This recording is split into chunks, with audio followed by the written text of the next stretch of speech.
Hello, my people. It's me here again, as always. Oluwayomi Temlolan. Still boiling just after the report of attempted coup, this time with senior military officers reportedly planning to take out President Bola Ahmed Tinubu, Vice President Kashim Shettima, and top government officials. 16 officers already in custody, rank ranging from Brigadier General down to Lieutenant. And guess what? Most of them are from the infantry. What's really happening inside the barracks? Is this another phantom coup, or did we just narrowly escape a bloodbath? I'm breaking it all down, you guys. The who, the why, the hidden power struggle, and the silent political messages behind the arrest. So before we dive deep, smash that like button, subscribe if you're new here, and hit the notification bell so you'll be the first person to get notified each time we upload a new video. We give you deep analysis, no filter, on Nigerian politics and power games.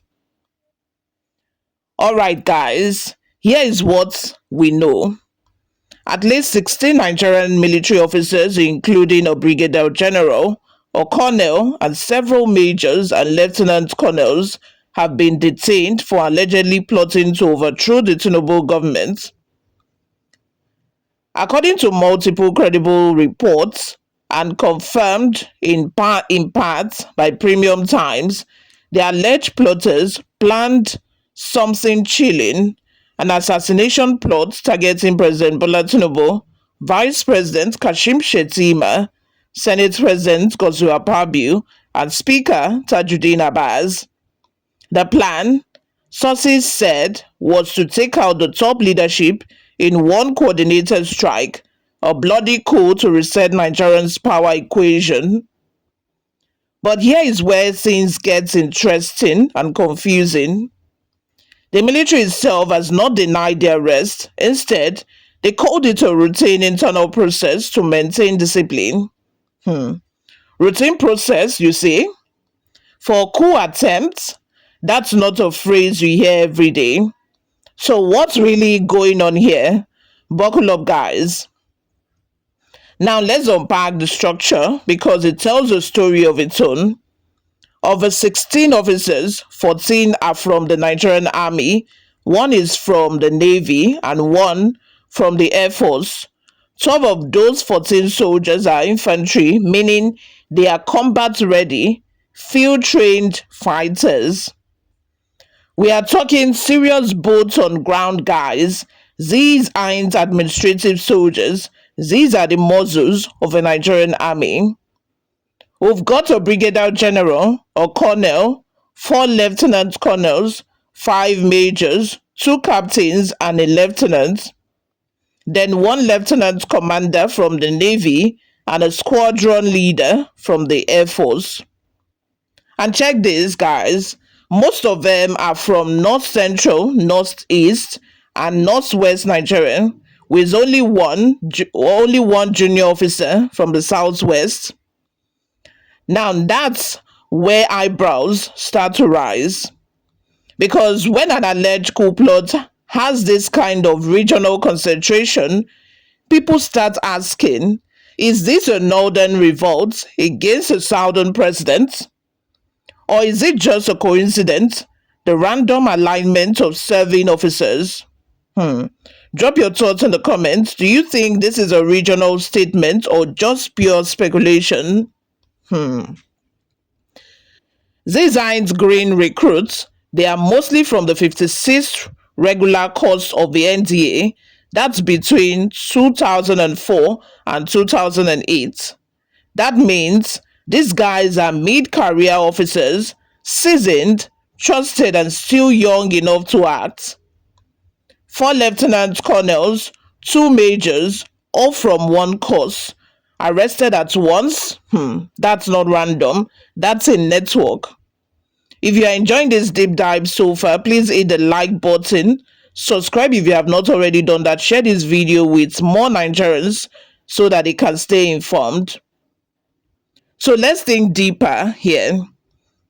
Why would officers, some with decades of service and benefits on the line, risk everything for a coup? One argument says frustration that there is a growing discontent inside the military, poor welfare, unpaid allowances, and political interference from above. Another angle says it's ethnic and political loyalty.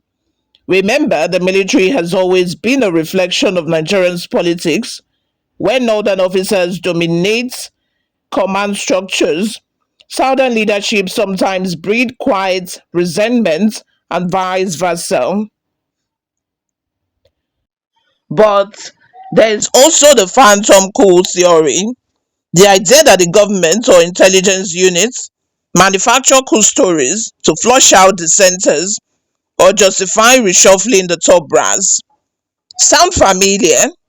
Because shortly after this plot was reportedly foiled, boom, Tinubu sacked his entire military leadership in one of the fastest shakeups we've seen in years. So, was it a real plot? Or was it a convenient excuse to restructure power? After the alleged coup was uncovered, President Tinubu moved with lightning speed.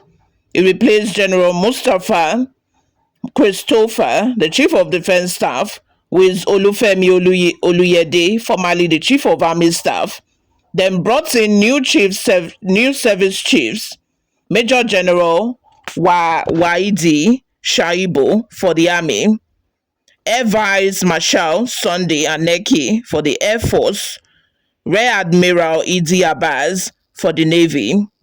The only one left standing was Major General Emmanuel Idiendeye, head of said Defense Intelligence, the same department handling the coup probe. Now tell me, is this a coincidence? Or is there a message being sent here?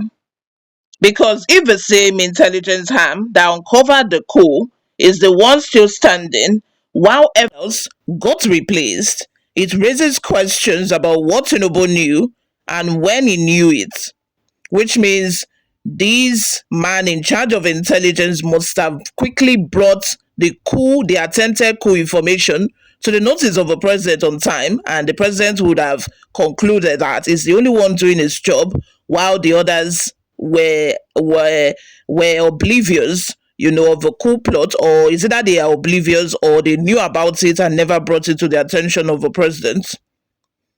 Some analysts say it was a move to restore loyalty and remove any officer who wasn't 100% behind the president. Others say it was pure panic. But what do you think? Was Tinubu acting to protect democracy or protect himself? Comment below and let's debate about that. Now let's flip the coin. Some people, even inside military circles, believe his coup plot was very real. And here is their reasoning. One, the timing. Nigeria is facing rising insecurity, inflation, hunger, and disillusionment. Historically, these are the perfect conditions where military adventurism strives. Number two is coordination. The arrests weren't random, they happened in multiple commands almost simultaneously. That points to a tracked network, not a winch hunt. Ranks involved. You don't arrest a Brigadier General casually. That's too politically sensitive unless there is solid intel. Silence from the military. They didn't deny it outrightly, they simply called it an internal disciplinary matter. The last one is global pattern. Just look around Africa, Mali, Niger, Burkina Faso all saw coups within the last few years, triggered by discontent within the ranks. So maybe this wasn't imaginary at all. Maybe some officers genuinely believed they could save Nigeria and failed before they even started. But remember, every coup, no matter the motive, brings blood, chaos, and lost futures. Nigeria's democracy must be mercy, but another coup could set us back decades. Now let's talk about the political curveball, Timipre Sylva. Sahara Reporters claim the military raided his Abuja house and arrested his brother. Sylvia's camp says it's pure fiction, that he is abroad on medical leave and headed for a conference in Malaysia. So was Timipre Sylva truly connected, or was his name just thrown into the muddy waters? Some insiders say linking unknown political heavyweights to the alleged coup helps the story sound more believable, while others say no, this was bigger than politics. Sylva may have had contact without even realizing their intent. Whichever way it is, it has a deep political undertone and gives Tinubu's security circle a perfect reason to crack down harder. The constitution is very clear. Coups are treasonable felonies, but the lack of transparency in how these officers are being detained, questioned, or tried is worrying. No public statement, no formal charge, no media access. That's why many Nigerians are skeptical. If there really was a coup attempt, why keep it a secret? And if there wasn't, why hold officers without process? It's a delicate balance between national security and citizens' right to know, but secrecy always fuels suspicion. So here is my closing thought, guys. Whether this plot was real or fabricated, one thing is undeniable. Nigeria's democracy is working on thin ice.